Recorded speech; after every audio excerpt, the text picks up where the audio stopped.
Deus é muito bom. Tem sido um desafio grande trabalhar textos narrativos muito grandes, mas eu creio que todos nós temos crescido, temos aprendido do Senhor com todos esses eventos acontecidos dentro do livro de Gênesis. Creio que todos nós temos crescido bastante com isso. Hoje, mais uma vez, estamos diante de uma narrativa grande, são 46 versículos. E vamos tentar fazer uma dinâmica com esse trecho para não ficar cansativo. Muito obrigado, meu irmão. Para não ficar cansativo e podermos retirar daqui os princípios que Deus tem para nós, num momento tão importante, também tão significativo da história de Isaac. Vamos fechar nossos olhos mais uma vez. Vamos pedir a Deus que nos capacite a não nos perder, muito pelo contrário, nos encontrarmos a vontade do Senhor também naquilo que Ele tem para nós, nesse texto da Sua palavra. Oremos. Pai querido, muito obrigado, eu te agradeço pela vida de cada pessoa aqui, cada um que nos visita.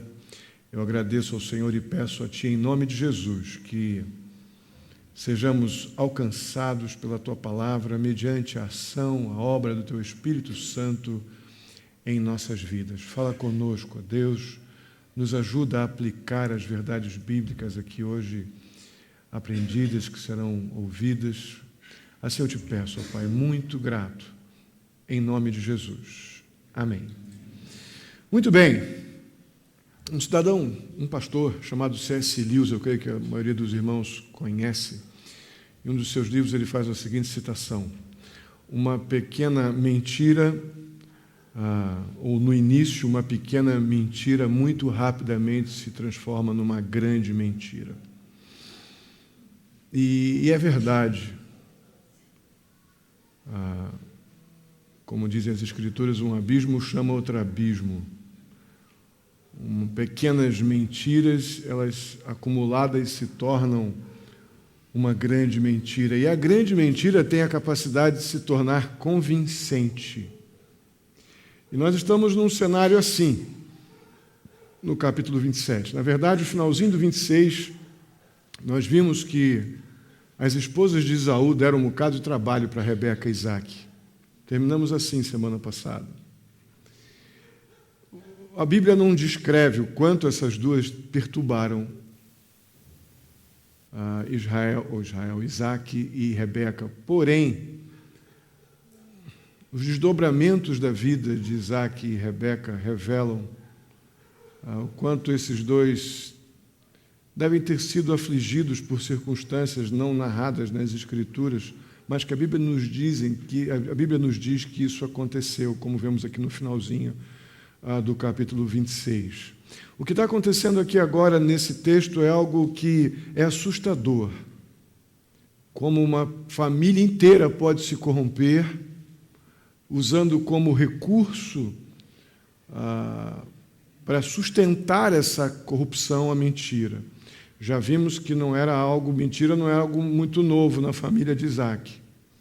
Não é?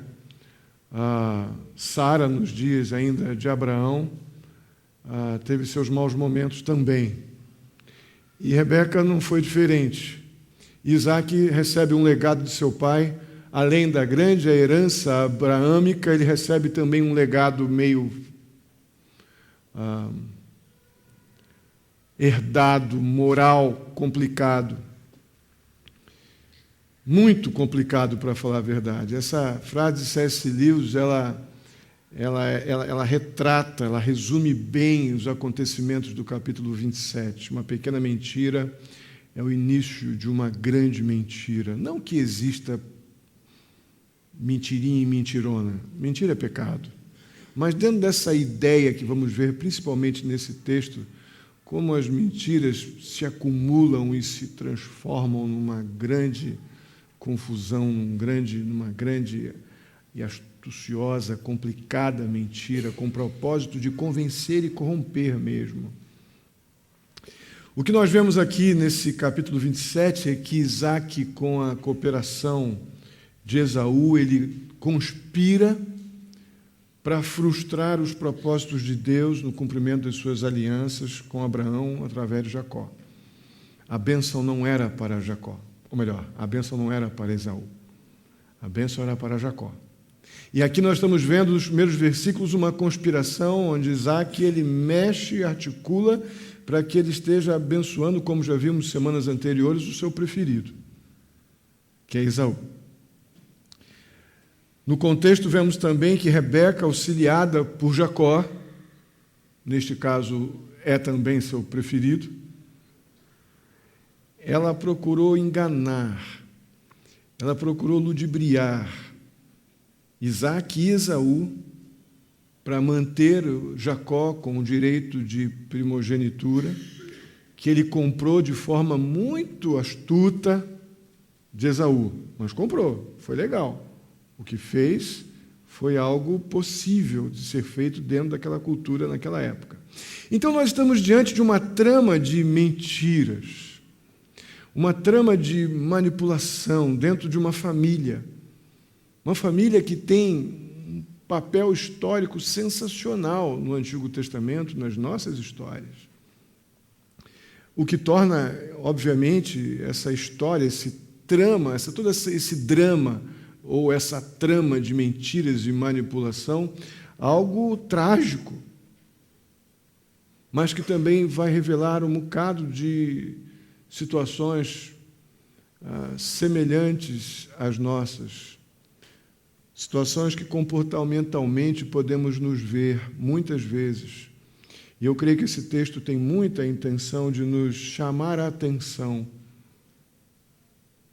para algo que não podemos admitir na nossa vida cristã. Então, nós vamos lendo esse texto de 46 versículos aos poucos. A primeira parte dessa narrativa, dos versos 1 a 4, do capítulo 27 de Gênesis, nós vamos ver a conspiração de Isaac juntamente com Esaú. Acompanhe na sua Bíblia. Tendo Isaac envelhecido, seus olhos ficaram tão fracos que ele já não podia enxergar. Certo dia chamou Esaú, seu filho mais velho, e lhe disse: Meu filho. Ele respondeu: Estou aqui. Disse-lhe Isaac: Já estou velho e não sei o dia da minha morte. Pegue agora as suas armas, o arco e a aljava, e vá ao campo caçar alguma coisa para mim. Prepara-me aquela comida saborosa que tanto aprecio e traga-me, para que eu coma e o abençoe antes de morrer. De forma bem objetiva, Isaac, com essa atitude, ele quis anular a decisão de Deus que vemos lá no capítulo 25, verso 23, onde Deus já havia dito que o mais velho servirá ao mais novo. A intenção aqui foi impedir que Esaú servisse a Jacó, por causa de interesses familiares, preferências, que nós já tratamos aqui em mensagens anteriores. E, obviamente, o mecanismo que Isaac faria isso seria dando a sua bênção para Esaú e não para Jacó. Esaú, por sua vez, nenhum momento o texto sugere que Esaú chegou para o seu pai e disse: Não, pai, eu fiz um acordo legal com Jacó, como vimos lá nos versos 31 a 33 do capítulo 25. Eu propus a ele que ele me desse uma janta, que eu estava morrendo de fome, e eu venderia a minha primogenitura. Nós fizemos isso, eu vou cumprir o meu acordo. Não, o texto nem passa perto de sugerir isso. Pelo contrário, Esaú imediatamente se faz de distraído, ele ignora o acordo legal que ele tinha com Jacó e vai fazer aquilo que o seu pai tramou junto com ele. No segundo momento, nós vemos uma nova conspiração. Teoria da conspiração que a gente está vendo aqui, né? Vemos uma nova conspiração. Agora a conspiração de Rebeca e Jacó. Vamos ler dos versos 5 ao 17. Ora, Rebeca estava ouvindo o que Isaac dizia a seu filho Esaú. Já estamos percebendo que era meio cultural esse negócio de ouvir atrás da porta. Sara já fez isso muito bem. lá atrás, lembram disso? E é mesmo, viu? Historicamente, era relativamente comum a mulher ouvir a conversa do marido atrás das divisórias das tendas, tá? Ficar meio atrás das árvores, né? E aqui não é diferente com Rebeca. Ela está ali ouvindo o que Isaque dizia a seu filho Esaú, quando Esaú saiu ao campo para caçar. Rebeca disse a seu filho Jacó: ouvi seu pai dizer a seu irmão Esaú: traga-me alguma caça e prepara-me aquela comida saborosa para que eu coma e o abençoe na presença do Senhor antes de morrer. Agora, meu filho, ouça bem e faça o que lhe ordeno. Vá ao rebanho e traga-me 2 cabritos escolhidos, para que eu prepare uma comida saborosa para seu pai, como ele aprecia. Leve-a então a seu pai, para que ele a coma e o abençoe antes de morrer. Disse Jacó a Rebeca, sua mãe: mas o meu irmão Esaú é homem peludo e eu tenho a pele lisa. E se meu pai me apalpar? Vai parecer que estou tentando enganá-lo, fazendo-o de tolo em vez de bênção. Trarei sobre mim maldição. Disse-lhe sua mãe: caia sobre mim a maldição, meu filho. Faça apenas o que eu digo. Vá e traga-os para mim. Então ele foi, apanhou-os e os trouxe à sua mãe, que preparou uma comida saborosa, como seu pai apreciava. Rebeca pegou as melhores roupas de Esaú, seu filho mais velho, roupas que tinha em casa, e colocou-as em Jacó, seu filho mais novo. Depois cobriu-lhe as mãos e a parte lisa do peito, ou melhor, do pescoço, com as peles dos cabritos, e por fim entregou a Jacó a refeição saborosa e o pão que tinha feito. Muito bem. Uau! Certa ocasião, Jesus, em Mateus, disse aos seus discípulos, no capítulo 26, verso 52, guarde a espada, pois todos os que empunham a espada pela espada morrerão. Eu creio que aqui esse trecho dos versos 5 a 17 ilustram bastante bem esse princípio. Se Isaque tentou burlar um decreto de Deus manipulando as circunstâncias, Rebeca foi campeã nesse assunto. Rebeca deu um show. Ela foi altamente manipuladora. Na verdade, irmãos, Rebeca foi maquiavélica. Rebeca deve ter feito algum cursinho lá com aquele povo da Missão Impossível lá que a gente vê na televisão, com Tom Cruise. É coisa de CIA. Eu vou disfarçar você. Eu vou botar peles em você. Vou botar você com o cheiro do teu irmão. Vou botar em você as roupas do teu irmão. Eu vou botar pelos de carneiro em você, para o teu pai pensar que você é Esaú. Irmãos, a coisa foi do arco da velha.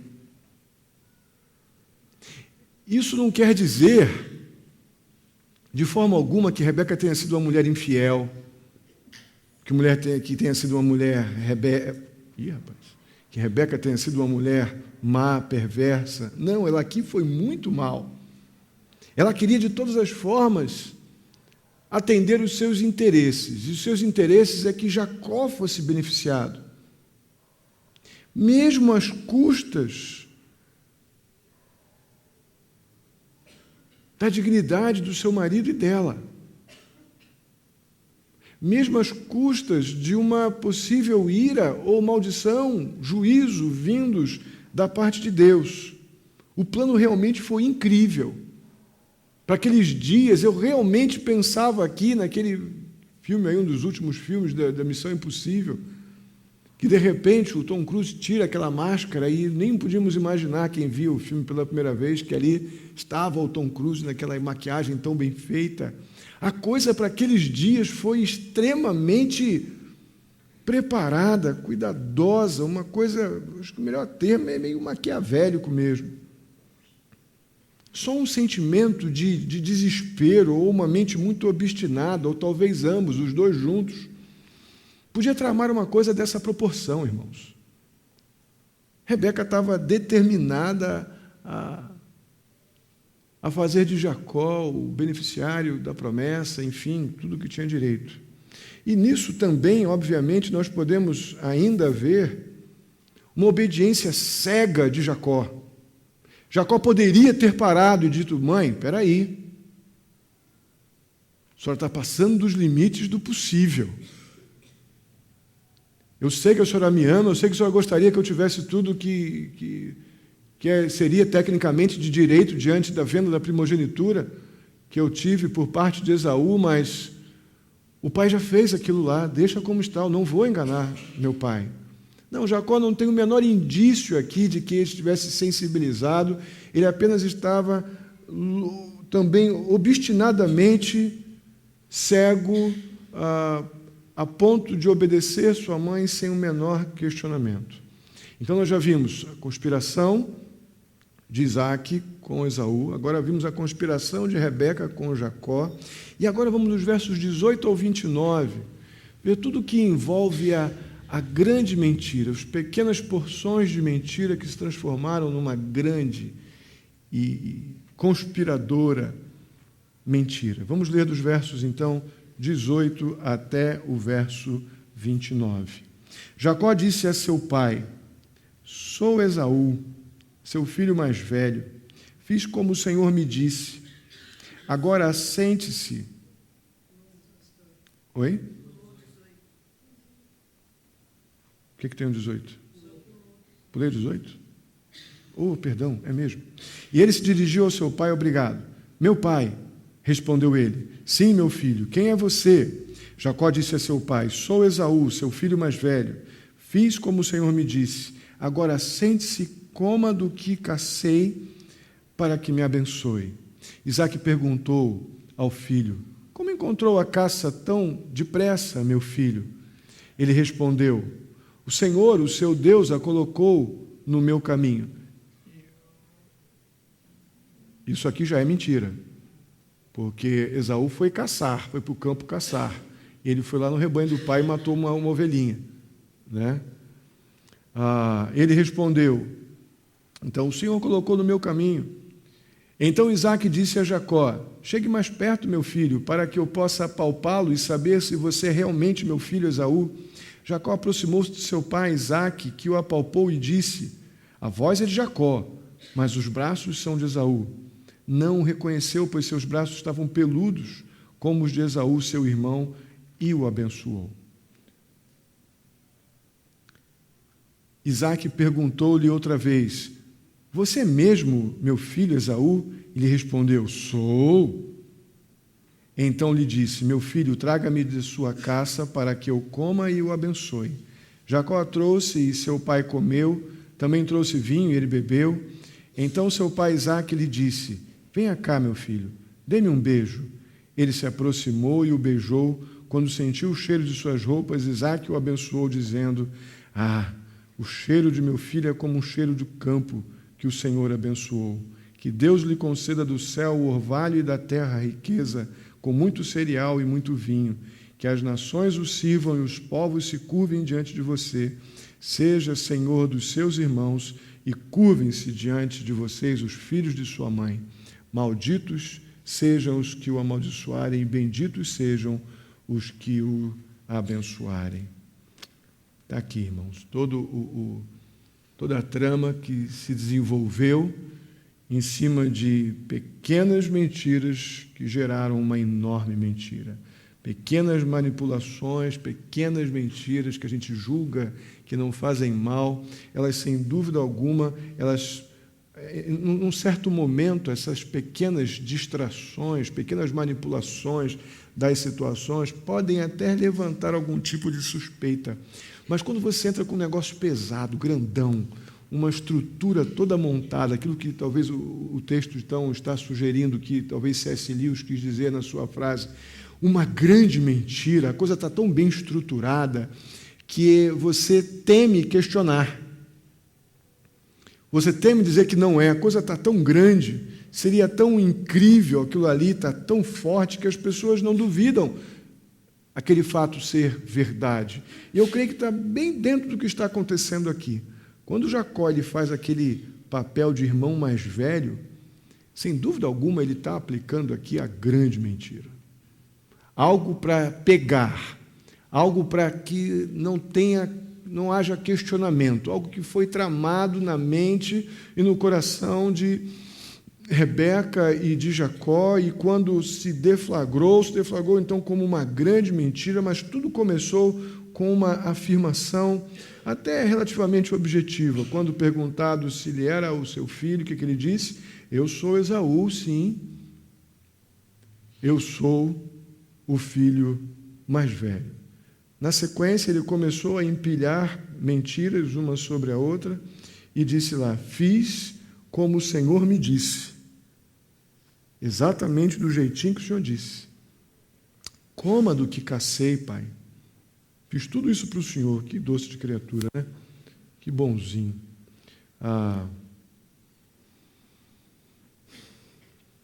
A mentira, ela é quando você está decidido a mentir, como uma ilustração que eu uso muito, né? Quando você põe um caminhão pesado na ladeira e não desce engrenado, você não freia. O que tiver na frente vai ficar embaixo do caminhão, vai ser jogado para fora da estrada. E a mentira é exatamente assim. Eles decidiram que iam fazer aquilo e fizeram. E fizeram uma grande, astuciosa e forte mentira para pegar, com uma cara de pau muito grande, uma trama entre mãe e filho. Eu sou Esaú, seu filho mais velho, fiz como o Senhor me disse. Nem sequer ele estava lá, ele ouviu o que a mãe contou. Coma do que cacei, mentiu de novo. Transferir todo o peso desse momento aqui apenas para Rebeca e para Jacó é um pouco complicado, porque, infelizmente, nós temos o mesmo potencial. Nós temos o mesmo potencial para sermos acumuladores de mentira, para decidirmos mentir, em prol de desejos obstinados, que chamamos muitas vezes de faço isso em nome do amor, faço isso porque eu amo muito, faço isso porque ele ou ela precisam muito. O fato é, o que justifica a mentira? No primeiro momento, quando eu pensei no tema dessa mensagem, eu pensei em colocar assim: o crime não compensa e o pecado também não. Depois eu mudei apenas para o pecado não compensa. Porque é algo tão maquiavélico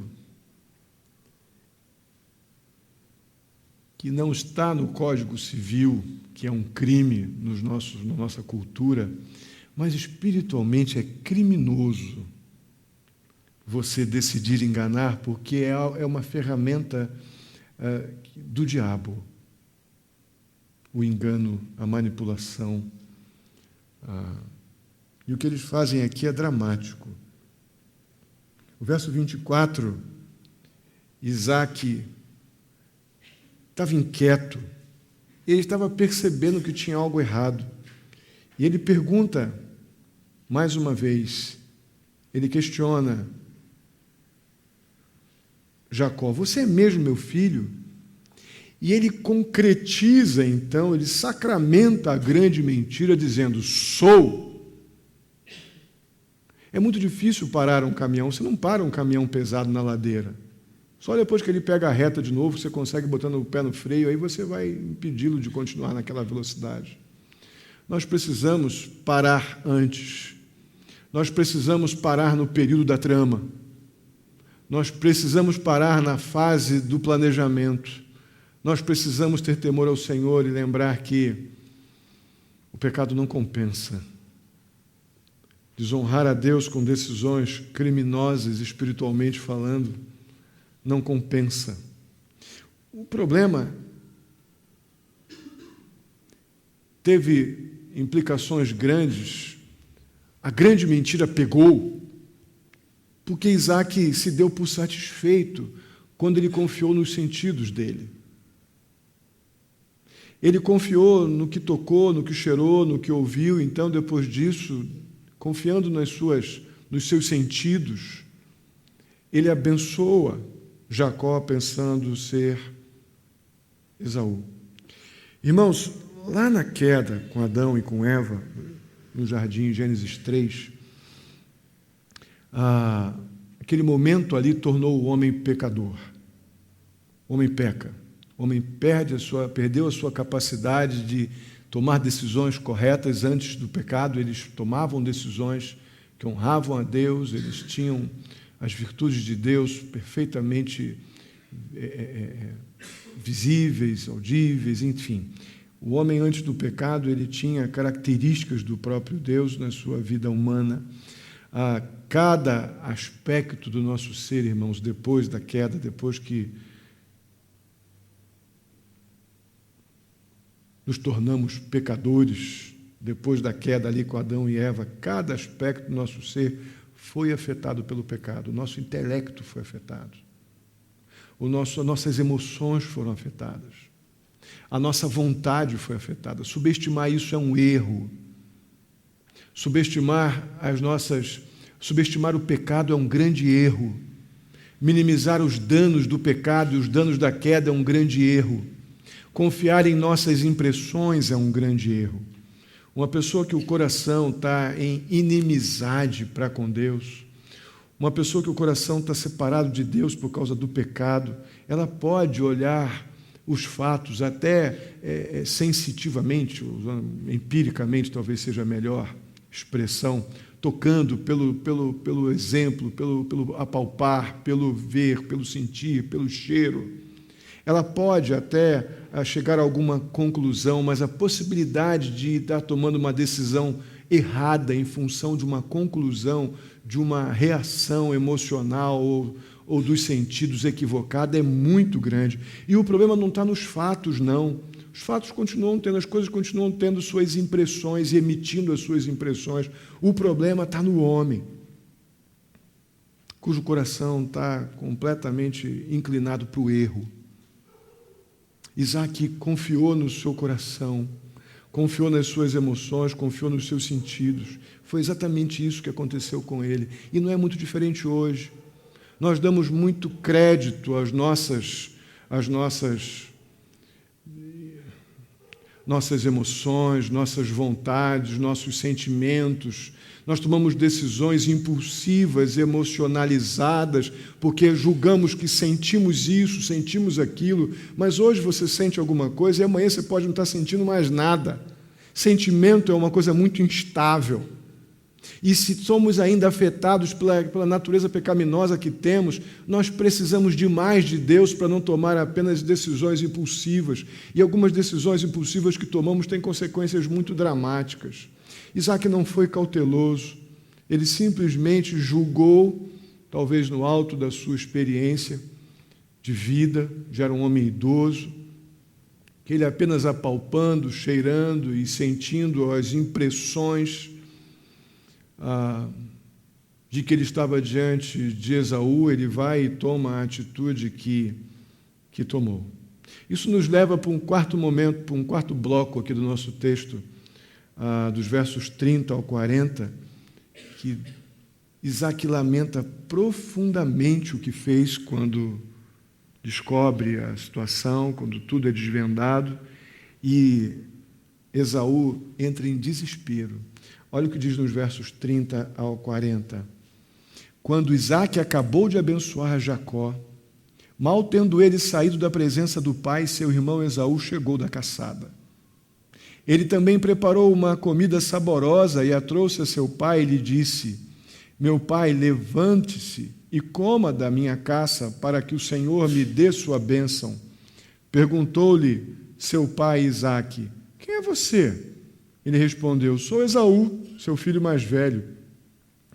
Profundamente abalado, Isaque começou a tremer muito e disse: quem então apanhou a caça e a trouxe para mim? Acabei de comê-la antes de você entrar e a ele abençoei. E abençoado ele será. Quando Esaú ouviu as palavras de seu pai, deu um forte grito e, cheio de amargura, implorou ao pai: abençoe também a mim, meu pai. Mas ele respondeu: seu irmão chegou astutamente e recebeu a bênção que pertencia a você. E disse Esaú: não é com razão que o seu nome é Jacó? Já é a segunda vez que ele me engana. Primeiro tomou o meu direito de filho mais velho e agora recebeu a minha bênção. Então perguntou ao pai: o Senhor não reservou nenhuma bênção para mim? Isaque respondeu a Esaú: eu o constituí Senhor sobre você, e a todos os seus parentes tornei servos dele. A ele supri de cereal e de vinho. Que é que eu poderia fazer por você, meu filho? Esaú pediu ao pai: meu pai, o Senhor tem apenas uma bênção.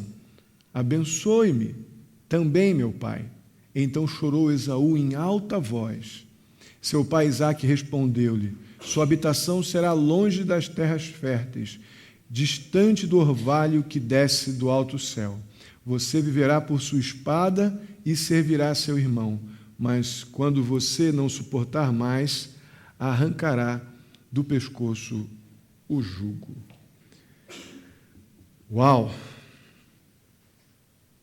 Dos versos 30 ao 35, toda essa trama ela é desmascarada. Nada fica oculto. Todos os direitos de terras e bens são dados a Jacó e Esaú fica sem nada.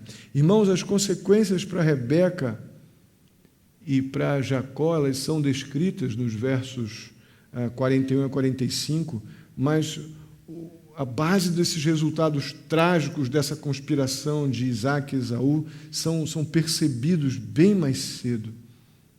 Isaque, ele partiu para fazer o que era contrário àquilo que ele já tinha de vontade conhecida e revelada de Deus. Por isso, seu mundo, literalmente, aqui, desabou até o verso 33, 34. Ele ficou em pânico, ele tremia, tudo porque ele percebia. Eu creio que muito mais do que o flagrante, o desmascarar desta mentira, muito mais pesado deve ter sido o momento onde ele muito rapidamente reflete: por mais que eu tenha tentado manipular as circunstâncias, os propósitos de Deus, eles se cumprem completamente. A vontade de Deus prevaleceu e não a minha. O que eu fiz?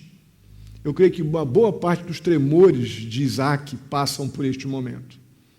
Não somente pelo sentimento ofendido de um pai tendo sido enganado, mas o temor também de um homem de Deus, percebendo que ele tentou também enganar a Deus.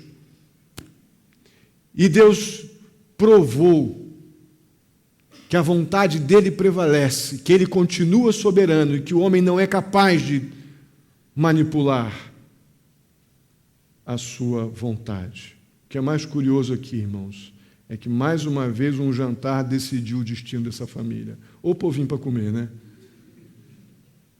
Mais uma vez uma sopinha, uma carninha. Que coisa! Mais uma vez sucumbiram a um prato de comida. Isso nos leva ao quinto momento desse trecho. Rebeca e Jacó, eles têm um preço altíssimo a pagar também. Altíssimo. Vamos ler dos versos 41 a 46. Esaú guardou rancor contra Jacó por causa da bênção que seu pai lhe dera. E disse a si mesmo: os dias de luto pela morte de meu pai estão próximos, então matarei meu irmão Jacó. Quando contaram a Rebeca o que seu filho Esaú dissera, ela mandou chamar Jacó. Seu filho mais novo lhe disse: Esaú está se consolando com a ideia de matá-lo. Ouça, pois, o que lhe digo, meu filho. Fuja imediatamente para a casa de meu irmão Labão em Harã. Fique com ele algum tempo até que passe o furor de seu irmão. Quando seu irmão não estiver mais irado contra você e esquecer o que você lhe fez, mandarei buscá-lo. Por que perderia eu vocês dois num só dia? Então Rebeca disse a Isaque: estou desgostosa da vida por causa destas mulheres hititas, as esposas de Esaú. Se Jacó escolher esposa entre as mulheres desta terra, entre mulheres hititas como estas, perderei a razão de viver. Imagina como não deveriam estar sofrendo por causa dessas esposas hititas de Esaú. Muito bem. Irmãos, eu nunca vi alguém sair dos resultados finais do pecado com um sorriso no rosto. Eu nunca vi ninguém pecar deslavadamente, consciente, deliberadamente, e sair saltitante, pulando espiritualmente. Isso não vai acontecer. Talvez nos momentos iniciais da sua colheita, do plantio pecaminoso, nós temos a tendência de achar que deu certo, mas jamais você chega sorrindo ao final da colheita da sua semeadura pecaminosa. Alô? E não foi diferente aqui. Literalmente o pecado não compensa. Jacó e Rebeca, sem dúvida alguma, podem testemunhar perfeitamente desse fato. Rebeca tentou, então, suprir suas carências maternas, ser feliz como mãe, dando tudo a Jacó, que ele podia e não podia ter, fazendo isso a qualquer preço, mas no final ela que pagou um preço terrível, que foi precisar separar-se do seu filho, que ela queria tanto que ficasse perto dela. Ela precisou separar-se de Jacó porque, se ficasse com ela, certamente Esaú o mataria. Isso não foi temporário, isso foi pelo resto de sua vida. Ela nunca mais teria Jacó perto dela. Olha a consequência da semeadura pecaminosa. Quando estava plantando, achava que ia dar um arbusto lindo, mas na hora de colher, olha o desastre. Rebeca, sem dúvida alguma, como muitos de nós, muitas vezes, subestimou as consequências do pecado.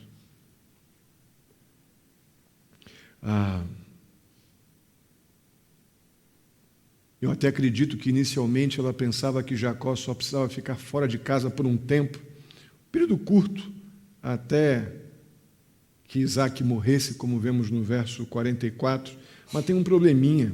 Rebeca não era Deus, então ela não podia saber, no seu plano meio maquiavélico ainda, de tentar proteger Jacó, fica um tempinho fora de casa, na casa do teu tio, Labão, daqui a pouco você volta, porque Jacó vai morrer mesmo, só que Jacó levou umas 40 anos para morrer. Que azar, hein? Hein? Isaac levou umas 40 anos para morrer. Pois é, que situação. Jacó, por sua vez, ele enfrentou, sem dúvida também, resultados complicadíssimos das suas decisões pecaminosas. Ele certamente deve ter sentido bastante uma alienação em relação ao seu pai, porque o seu pai foi maldosamente enganado. No verso 12 do capítulo 27, olha o que ele diz. Respondendo, a Rebeca: mas mãe, se meu pai me apalpar, vai parecer que estou tentando enganá-lo, fazendo-o de tolo. Ele fez seu pai de bobo. Ele enganou seu pai.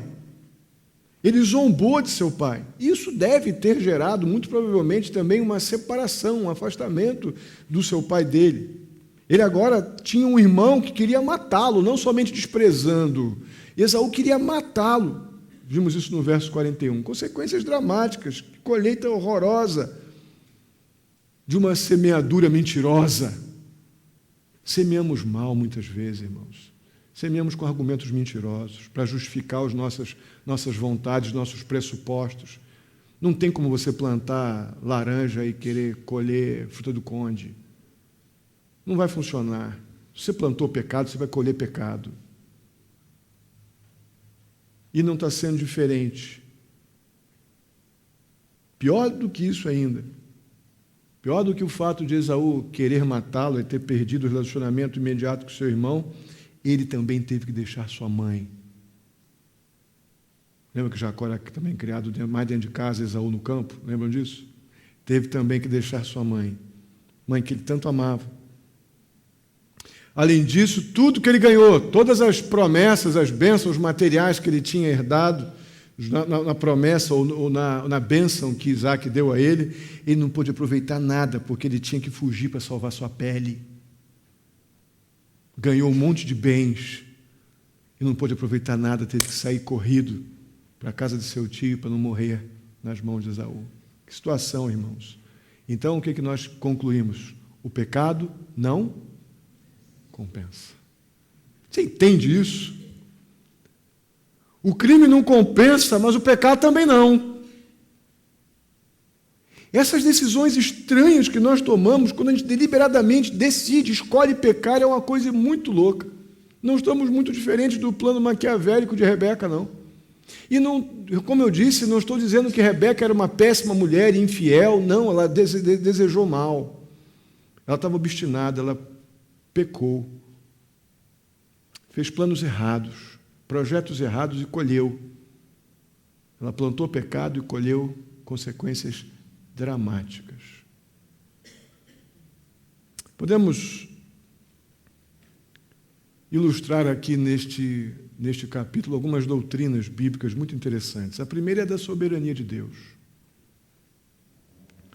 Deus está, uma frase que a gente costuma dizer, né, que a gente não leva muito a sério, parece que ele virou chavão evangélico em alguns casos, mas é uma verdade tão absoluta e tão confortadora para quem crê, quem ama Jesus, tem temor ao Senhor, o fato de que Deus está no controle absoluto do seu universo. Deus tem controle absoluto sobre o seu universo criado por Ele para a glória dEle. Amém? Mesmo quando as pessoas tentam ignorar seus decretos. Mesmo quando as pessoas tentam passar por cima de verdades conhecidas. Irmãos, o nosso problema não está com o que nós não conhecemos das Escrituras. Às vezes eu vejo algum irmão aflito, eu preciso estudar mais, eu quero saber mais, eu acho isso louvável e encorajo que você leia a sua Bíblia, que você estude, se dedique a conhecer mais o Senhor. Mas o nosso problema não está com aquilo que não sabemos. O nosso maior problema está em não obedecer, não nos sujeitar àquilo que nós já sabemos. Nossa dificuldade, nossa crise está em não nos submeter, não obedecer à vontade conhecida de Deus, aquilo que temos compreendido e recebido do Senhor. Saber que Deus tem o controle absoluto do universo criado por Ele é maravilhoso. Mas não podemos ignorar os decretos de alguém que tem controle total e soberano sobre toda a existência humana, toda a criação. Isso é loucura. Mas temos uma tendência muito suicida de achar que podemos fazer isso, igual Isaac e Rebeca, e Jacó e Esaú, essa turma toda. Há um texto em Provérbios, capítulo 16, verso 9, muito interessante. Vamos ler juntos? Em seu coração o homem planeja o seu caminho, mas o Senhor determina os seus passos. Você acredita nisso? Deus não está nos proibindo de fazer planos. Nós não estamos sendo proibidos de ser cuidadosos, zelosos, nem um pouco. O que nós somos proibidos é achar que eu tenho que dizer, Deus, já fiz os planos, agora carimba aqui. Agora, inclusive, o Senhor se submeta ao meu plano, porque o meu plano é bom. O problema está aqui. O problema está em fazer o que Rebeca fez. Eu tenho que ser feliz a qualquer custo. Eu tenho que dar para o meu filho eu quero que ele receba tudo. Eu não vou deixar que essa situação mude, então não me interessa se eu tenho que pecar. O problema está em querermos fazer a nossa vontade a qualquer preço. Não tem como colher pecado e sair saltitante no final dessa história. Ou melhor, plantar pecado e sair saltitante no final da colheita. Não tem como. Isso não vai acontecer. O fato é que os pecados de Isaac, de Esaú, Rebeca, Jacó, não puderam sobrepor ou frustrar a vontade de Deus. Soberania de Deus jamais será frustrada por planos humanos, por pecado humano. Segunda verdade que encontramos aqui, ou segunda doutrina que podemos perceber aqui, é a própria doutrina do pecado, nessa narrativa do capítulo 27. Irmãos, o pecado sempre traz separação. sempre, sempre, sempre. Em duas dimensões, se eu posso usar essa expressão. O pecado separa o homem do homem e o pecado separa o homem de Deus. Nós estamos vendo aqui na série de Efésios, nas quartas-feiras, o que o pecado gerou entre gentios e judeus que Deus uniu através de Cristo Jesus. Pegou aquele muro que separava, destruiu aquele muro da separação e em Cristo Jesus juntou num só povo judeus e gentios que estavam separados por decisões pecaminosas, por atitudes pecaminosas, por pensamentos pecaminosos. Então o pecado separa o homem do homem, mas o pecado também separa o homem de Deus. Isaías 59, versículo 2, diz que o pecado cria um abismo entre o homem e Deus, faz uma grande separação entre o homem e Deus. Não tem como eu querer uma prática, com uma vivência, uma atitude, um estado de vida pecaminoso, querer ter um relacionamento saudável e pleno com Deus. Deus não se submete à minha imundície. Ele me limpa com o sangue dele derramado na cruz por Cristo Jesus, pelo meu pecado, purifica o meu pecado para que eu tenha comunhão com ele. Caso contrário, jamais eu poderia aproximar-me de um Deus justo e santo sem o sangue de Cristo passando pela minha vida. E nós julgamos que podemos nos aproximar de Cristo com decisões, pensamentos, vontades corrompidas na prática intensa, voluntária e obstinada do pecado. O pecador pode se aproximar de Cristo sim para confessar pecados. E para ter comunhão com Deus ele precisa do sangue purificador de Cristo Jesus derramado na cruz pelo seu pecado para ter comunhão com Deus. Caso contrário, não vai funcionar.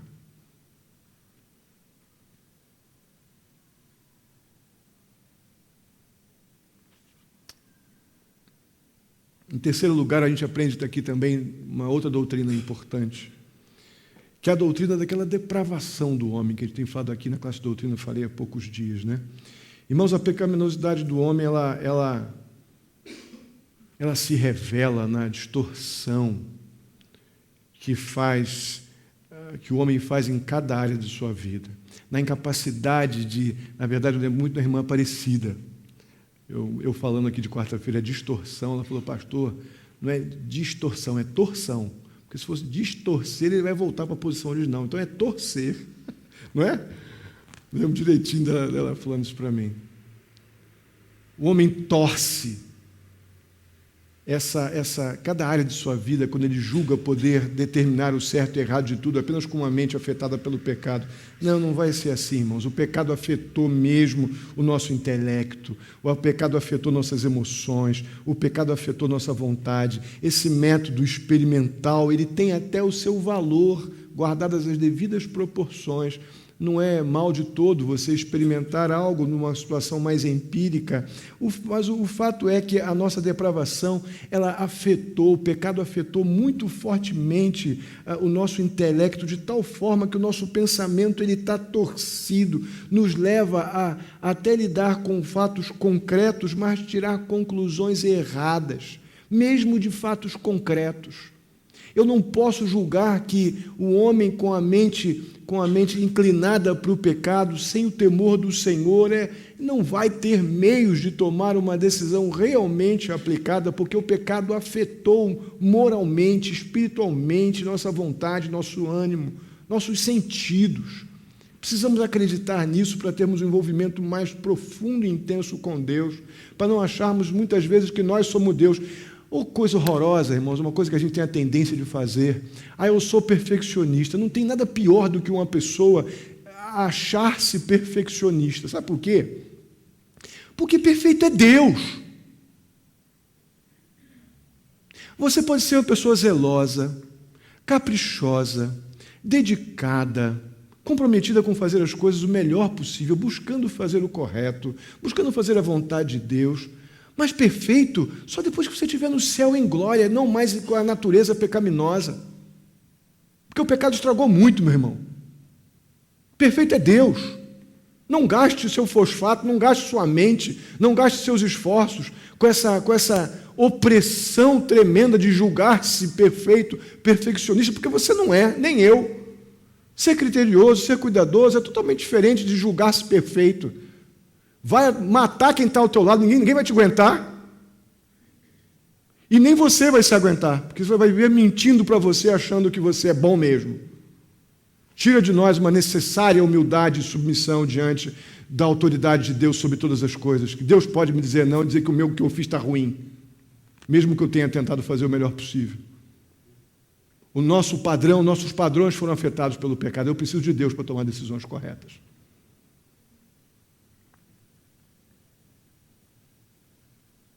Nós vamos fazer a vontade de Deus, ou quando fazemos a vontade de Deus, quando temos nossas mentes realmente transformadas, como vemos lá em Romanos 12, 2, aí sim o Espírito de Deus, ele nos capacita, nos ajuda a tomarmos melhores decisões, e ainda assim precisamos de uma comunhão profunda com Deus, precisamos de uma mente transformada pela palavra de Deus para podermos tomar decisões ou não tomar decisões. Esperar, buscar conselho, ouvir a opinião de uma pessoa mais velha, alguém que teve mais experiência que você, e então chegar a uma conclusão melhor mais à frente. Sem o temor do Senhor não fazemos isso, irmãos. Nossa ansiedade não deixa.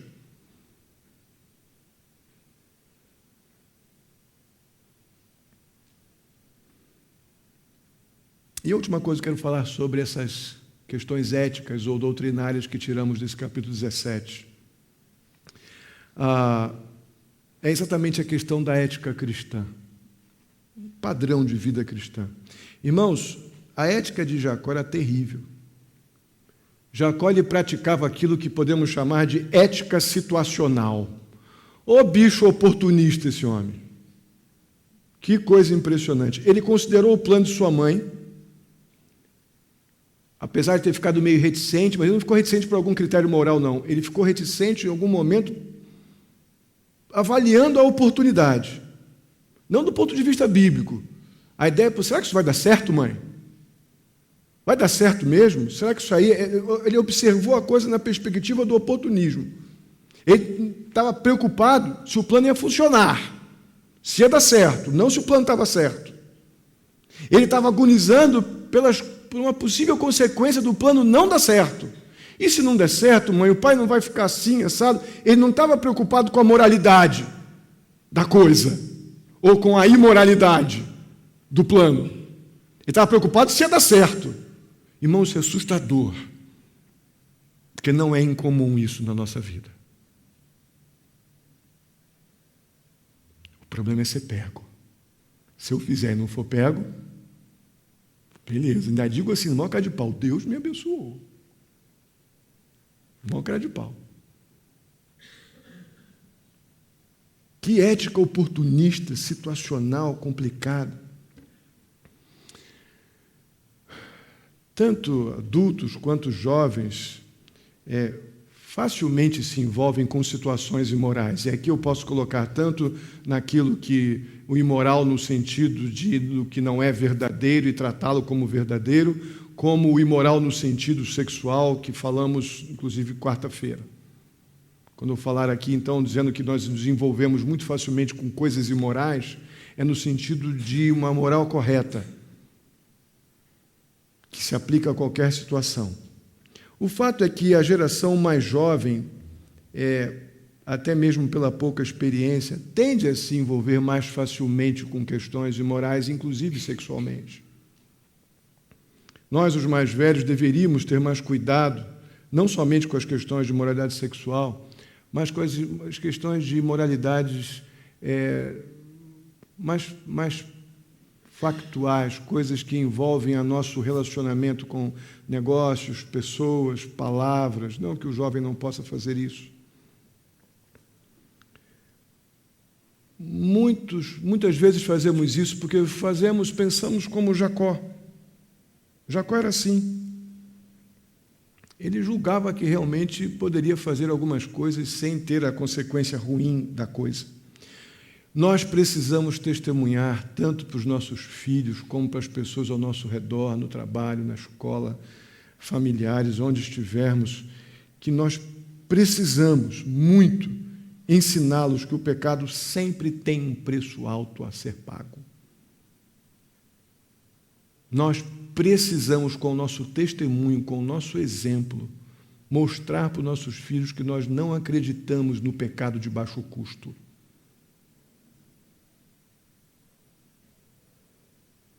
Se nós abrirmos mão desse princípio, nós estaremos, na verdade, fabricando Jacós, Rebecas, Esaús e Isaques,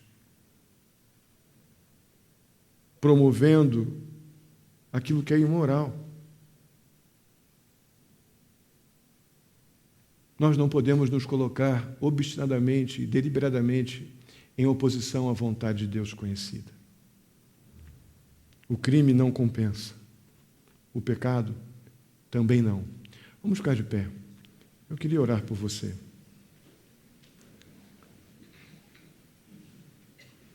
Você pode, nesse momento da tua vida, estar envolvido numa situação talvez semelhante à de Jacó.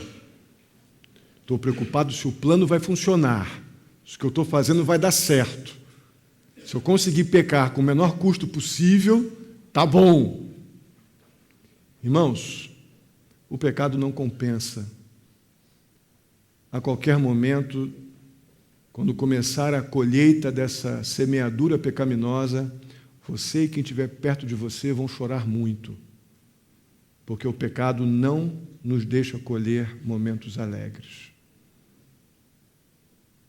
Eu quero muito pedir a Deus por você, que você pare, se estiver com algum plantio de pecado, que você destrua essa horta hoje. Amém? Oremos. Pai querido, eu te agradeço pela oportunidade que temos de olhar para a Tua palavra e ver que esses homens, mulheres que o Senhor usou de forma tão importante nas Escrituras, eram homens com pés de barro, ó Pai. Pessoas capazes também de pecar como nós somos. O fato é que o Senhor pacientemente os moldou para que eles completassem Teu propósito para as suas vidas. E o Senhor faz conosco assim também. A diferença grande, ó Pai, que nós temos a Tua palavra, que nos conduz à Tua vontade. Eles não tinham nenhum pequeno retalho da Tua palavra. Nós temos tudo o que precisamos. Temos o Espírito Santo que habita em nós. Nós temos, ó Deus, pessoas que nos aconselham com amor, o amor de Cristo. Nós temos o conhecimento que o Senhor tem nos dado da Tua palavra. O que temos da Tua palavra é suficiente para pararmos de plantar pecado, Senhor. Eu peço a Ti, em nome de Jesus, se tem alguém aqui que tem consciência, que está plantando pecado, eu peço que o Senhor remova da sua mente a falsa impressão de que poderão fazer isso com baixo custo. Nunca será baixo custo, sempre será muito alto o custo de pecar. Ó Deus querido, em nome de Jesus, retira essa impressão enganosa desse estilo de vida oportunista, mentiroso, maquiavélico, ó Pai. Quando pensamos que podemos pecar contra Ti, nos disfarçando de crentes no domingo. Ó Deus, isso é maquiavélico. Eu peço a Ti, em nome de Jesus, que o Senhor nos liberte dessa ideia horrorosa, ó Pai, desse engano, dessa mentira. Que estejamos destruindo essa horta, ó Pai, pecaminosa, arando essa terra e plantando coisas, ó Deus, que revelem o nosso amor pelo Senhor. Ó Deus querido, vai ao encontro de cada um agora, toca em cada coração, liberta da escravidão, do pecado, se for o caso. Dá-nos convicção de uma vida, ó Pai, comprometida, dedicada ao Senhor. Aqueles que estão batalhando, ó Deus, plantando aquilo que Te honra, ó Pai, que possam ser renovados no vigor, que possam ser renovados na alegria, ó Deus, perseverando, ó Pai, nesse plantio daquilo que Te glorifica e Te honra. Assim eu te peço, ó Pai, muito grato por esta tarde e noite juntos na Tua presença. Muito grato pela noite de ontem tão especial, ó Deus, por cada adolescente, por cada jovem, pastor Átila, Cíntia, Luísa, que coordenaram os trabalhos. Muito obrigado por todos que nos visitaram. Peço que o Senhor, em nome de Jesus, vá no coração daqueles que nos visitaram, que ouviram a palavra que foi pregada ontem, e os inquiete, ó Deus, a desejar voltar à Tua casa, a Te buscar, ó Pai, a conhecê-lo mais. Ó Pai querido, muito, muito obrigado por tantas bênçãos que o Senhor tem promovido em nossas vidas. Assim eu Te agradeço, ó Pai Santo, e Te peço, no nome santo de Jesus, que a graça do nosso Senhor e Salvador Jesus Cristo, o amor de Deus, nosso amado Pai, a comunhão e a consolação do Espírito Santo esteja sobre a vida de cada um de vós, queridos e amados irmãos, hoje e até a vinda do nosso Senhor Jesus Cristo. Amém e amém. Deus os abençoe. Podem sentar-se, tenham o seu tempo de oração.